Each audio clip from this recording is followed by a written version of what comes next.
Hi guys, Saturday morning, just waiting for the guys, just about to kick off. Want to wrap up this kind of talk about what happens before we get to use our training, because this is so important. If we don't win the pre-fight, then we've got no chance in the fight. I know this can sound confusing when I say that no two violent situations are alike, and as such, we can never be prepared for what's about to happen. But it's because of this that we basically are going into the same situation every single time. We're going into an unknown situation. So it's pointless for us to think about what the bad guy is going to do, think about what's happening. It's pointless for us to watch the bad guy and see what he's going to plan. We really just have to pay attention to ourselves. We have to get in the right mindset. We have to have the right approach. We have to develop the right bodily structure. And this is everything that Wing Chun is about. Getting the body shape, getting the connections, getting the head. And this is the whole Wing Chun as a conceptual martial art. And a lot of people quite don't get this because they, well, one, they don't want to get it. We're all basically nice people. We don't really want to think about violence. We like to think the world is made up of people like us, but unfortunately the world isn't made up of people like us. Otherwise we wouldn't need our skulls. Now, when I grew up in the UK in the 70s, violence was everywhere. It was post-war Britain. Britain was being developed. It was a grim place. And if you went out, every time you went out, there was a high possibility of getting into a fight. To go out on a Friday night and not get in a fight was completely unheard of. So everybody in my generation knew about this. We all knew people who you just hoped you didn't cross. People who had no training, but they were just bad men.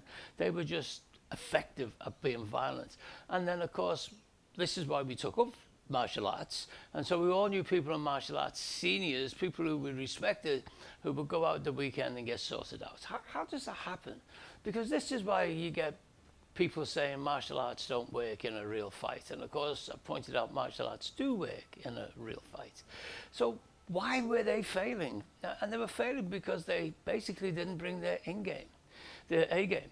If we think there's a possibility of danger, then we must act as if there is danger. And if we get shocked, we've got to completely get ourselves unshocked as quickly as possible and then deal with the situation. Now, for a lot of martial arts, this is a problem. But for Wing Chun, it's not. This is exactly what Wing Chun is about. Developing the physical shape, developing the connections, developing the concepts of how to deal with unexpected situations, if you wish. So Wing Chun is actually perfect. This concept-driven approach allows us to have the same plan when we go into any situation. And that's enough. The plan doesn't have to work, just has to be a plan that we are willing to start, and then we can change to match the situation. Now, concepts are really great, but we have to be careful. If we misunderstand the concept, then it becomes a misconception. And that is when some people get in deep trouble. They try to do the things we do in training out there, and it just doesn't work. The biggie for me is simultaneous attack and defense. We do simultaneous attack and defense in training. We can physically do it, we can talk about it, we can experiment with it, but it doesn't exist. It's not real. Out there, simultaneous attack and defense as something to do does not work. Why? Because it means we've got to have our head in two different places. It means I've got to think as an attacker and I've got to think as a defender. And that's just not possible. And even, we can do it in training, because in training we're not attacking and we're not fighting, we're training. But also in training, everything is in critical. Say I can mentally and physically do simultaneous attack and defense. I can only do 50% of each. I can't do 100% of each. So I'm going in half-cocked. I'm only using half of my knowledge, only using half of my mentality, half of my setup. That's not a good thing. But, simultaneous attack and defense is real. And it's something we do want to cultivate, something we do want to understand. But it's not something that in a real situation we're going to go and try and do it. What it is that some of our structures, some of our approaches and shapes, they have things built into them that are inherently a defensive shield. And other things that are into our defenses that are built into them, they're effectively attacking ram or a spear that just happens to stick out the front. The guys that come in, we'll try and get some vision to make it clear.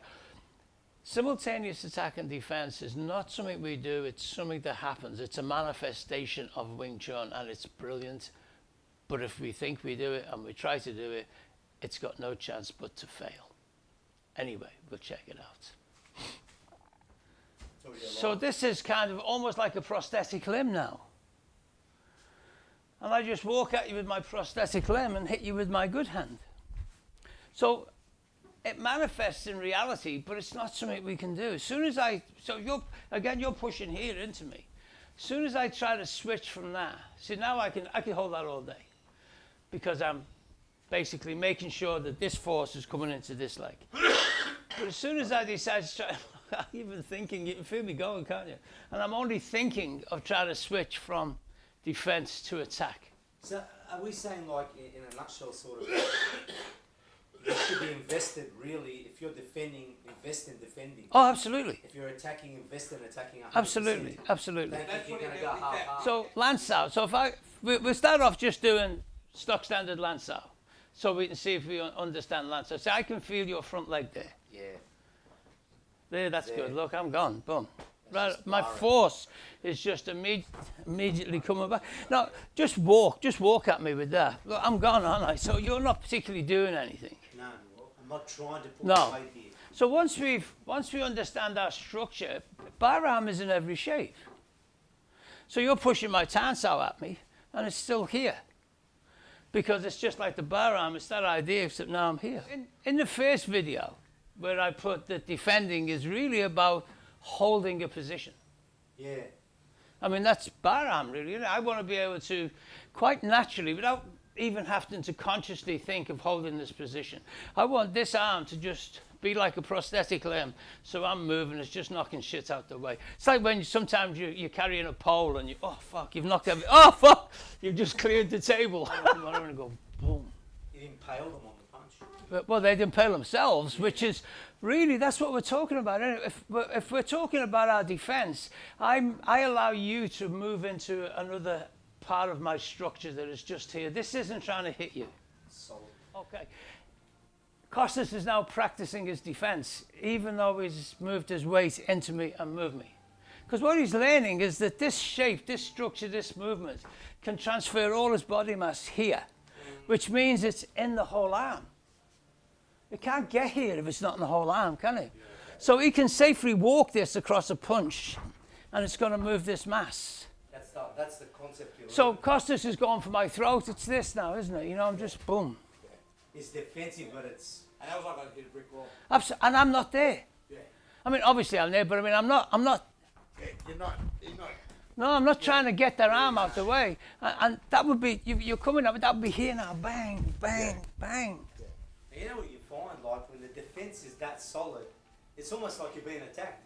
Well, he's Like not. your brain. He's not going to know. We get. Stun me anyway because I'm thinking I've got clear Yeah. access to Boom, this. boom. Throw. Because it's so You won't solid. know. And then bang. Yeah. You won't. It's You'll so just be. solid. You'll be going. Yeah. What the fuck happened there? And we get obsessed with these things that happen in split seconds that even the bad guy won't know about.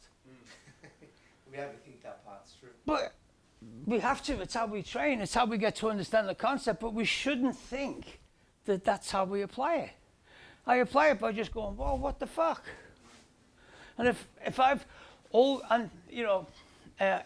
got whatever you want to call it, the state, the condition, the shape, crazy horse. If I've got crazy horse on, my arms are never going to bend, and I'm always transferring my body mass through. It doesn't matter what shape I am. Yeah, you've always got the same structure. So there we have it, guys. Hopefully it makes some kind of sense and you can get something from it. These videos are never set up. It's not me telling you to do this, do that, or put this here, put that there. This is just put the camera on, do the trainings, and it's guys having a chat, working through it. The guys at master level themselves, no one really needs to learn everything.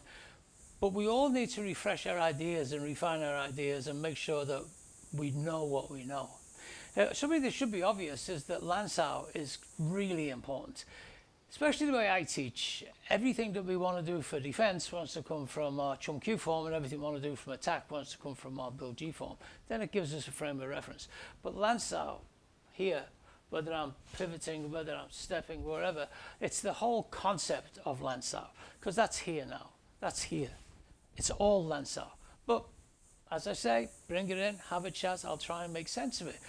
You don't need to understand Chum Q and understand Bill G to be able to do this stuff. It makes it easier for you to trust it if you understand it, but these are things we can already do. Anyway, bring it in, have a chat. What kind of day is it for you?